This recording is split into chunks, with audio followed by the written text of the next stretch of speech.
ಬೆಂಗಳೂರು ಗ್ರಾಮಾಂತರ ಜಿಲ್ಲೆ ದೇವನಹಳ್ಳಿ ತಾಲೂಕು ಕಸಬಾ ಹೋಬಳಿ ಅಗಲಕೋಟೆ ಗ್ರಾಮದ ಹಳೆ ಸರ್ವೆ ನಂಬರ್ 6ರಲ್ಲಿ ದಿನಾಂಕ 5 ಮೇ 1961ರಲ್ಲಿ ಅಂದಿನ ರೆವೆನ್ಯೂ ಇನ್ಸ್ಪೆಕ್ಟರ್ ಅಧಿಕಾರಿಗಳು ರೆವೆನ್ಯೂ ಸ್ಕೆಚ್ನಂತೆ ಈಗಾಗಲೇ ಮಿಲಿಟರಿ ದರಖಾಸ್ತು ರೆಕಾರ್ಡ್ ಆಗಿದೆ ಎಂದು ನಕ್ಷೆಯಲ್ಲಿ ನಮೂದುವಾಗಿರುವ ಸ್ವತ್ತಿಗೆ ಹೊಸ ಪೋಡ್ ನಂಬರ್ 676868/169ರಲ್ಲಿ ಜಮೀನುಗಳಿಗೆ ಸಂಬಂಧಿಸಿದಂತೆ ಅಕ್ರಮ ಸಾಗುವಳಿದಾರರು ಅಕ್ರಮ ದಾಖಲೆಗಳನ್ನು ಸೃಷ್ಟಿಸಿಕೊಂಡಿದ್ದು ಅಲ್ಲದೆ ಮೂಲ ಮಂಜೂರಾತಿ ದಾಖಲೆಗಳು ನೈಜತೆಯಿಂದ ಕೂಡಿರುವುದಿಲ್ಲ.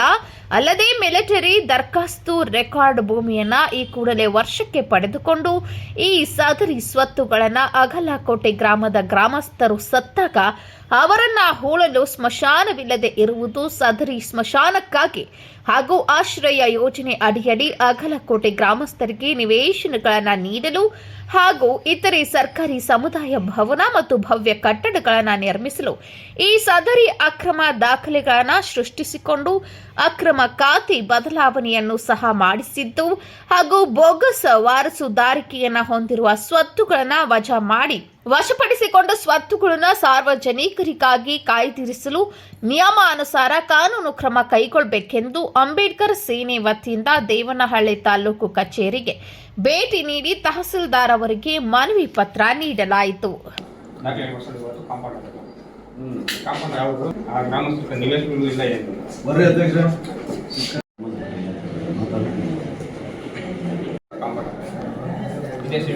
ಕೊಟ್ಟಿದ್ದಾರೆ ಅವ್ರಿಗೆ ಕೊಟ್ಟಿದ್ದಾರೆ 8 ಗಂಟೆಗೆ ಚೆಕ್ ಮಾಡ್ತೀವಿ ಸ್ವಲ್ಪ ಸಂಪೂರ್ಣವಾಗಿ ಗ್ರಾಂಟ್ ಆಗಲಿಲ್ಲ ಅಂದರೆ ಗ್ರಾಂಟ್ ಜಮೀನು ಇಲ್ಲ ಅಂದರೆ ಗ್ರಾಂಟ್ ರದ್ದಾಗುತ್ತೆ. ಸರ್ ಇನ್ನೊಂದು ಏನಂತಂದರೆ ನಿಮ್ಮ ದೇವನಹಳ್ಳಿ ತಾಲೂಕು ಸಂಬಂಧಪಟ್ಟಂಗೆ ಇಲ್ಲಿ ಏರ್ಪೋರ್ಟ್ ರಸ್ತೆ ಇದೆ, ಈ ಜಾಹೀರಾತು ಪತ್ರಗಳು ಆಗ್ತದೆ.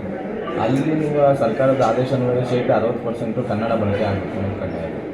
ಆದರೆ ಒಂದು 10% ಸಹ ಅಲ್ಲಿ ಬಳಕೆ ಆಗಿರೋದು ಸರ್. ಅದ್ರ ವಿರುದ್ಧ ಯಾವ ರೀತಿ ಕ್ರಮ ಆಗ್ತದೆ? ಈಗ ಯಾವ ಇಲಾಖೆಯಿಂದ